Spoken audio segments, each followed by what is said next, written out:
All right, so we have a Tom here, and today we are going to be adding a brand new vent to this Tom. For this particular one, it had a vent in it already, which was held kind of like a brad, and it had these two flanges that go in and then just holds it into place.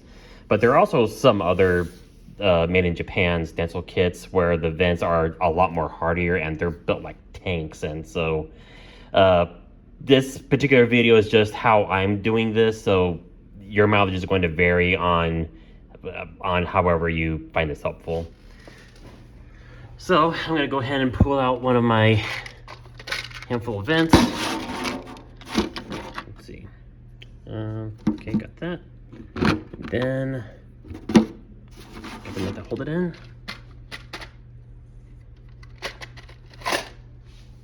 All right, so for this, I'm getting this vent, and then all I'm using is this rotary tool with a little sanding bit,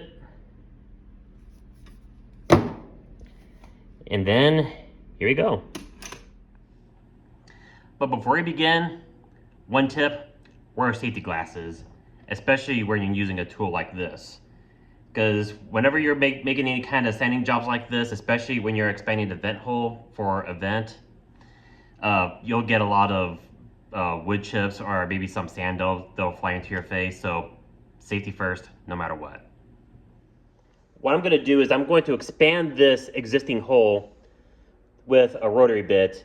And just as a tip, start off kind of slow on this. If your rotary tool has a speed setting, put it down as low as it'll go. Especially for these vintage kits, it's not going to need a whole lot of power because, well, one thing is that because the wood is also going to be relatively old, the last thing you want to do is do any irreversible damage.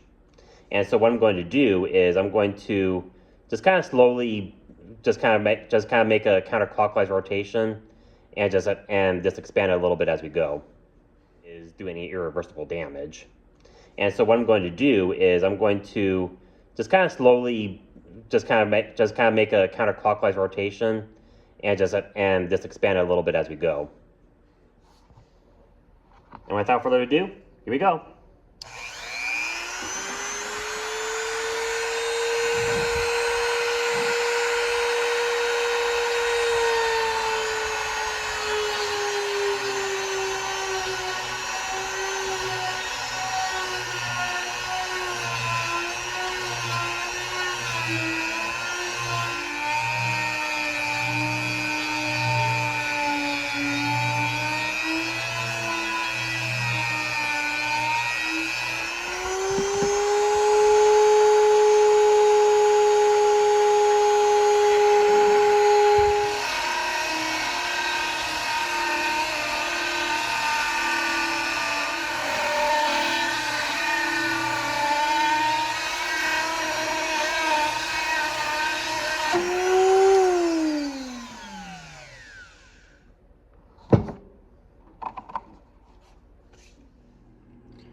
So depending on what kind of vent that you're using, you can use a Allen wrench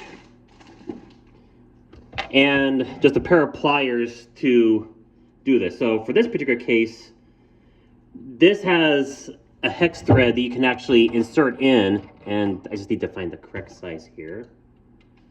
Is this one it? Okay, I got the right one here. So the next step is if your vent has a hex head through it, you can use that to stabilize it, and then use this nut to fasten it.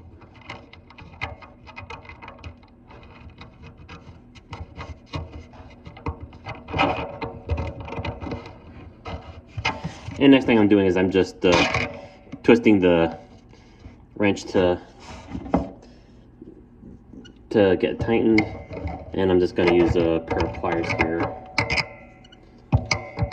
I got a socket set, but I'm just using what I have handy at the moment. So I'm just going to tighten it up. And presto. And it's done. So this is just a way of how I did this. So, your mileage is going to vary whether or not you found this useful. But if you found this useful, let me know. And if you'd like to see something else, leave a comment. Let me know what you think. And thanks for watching.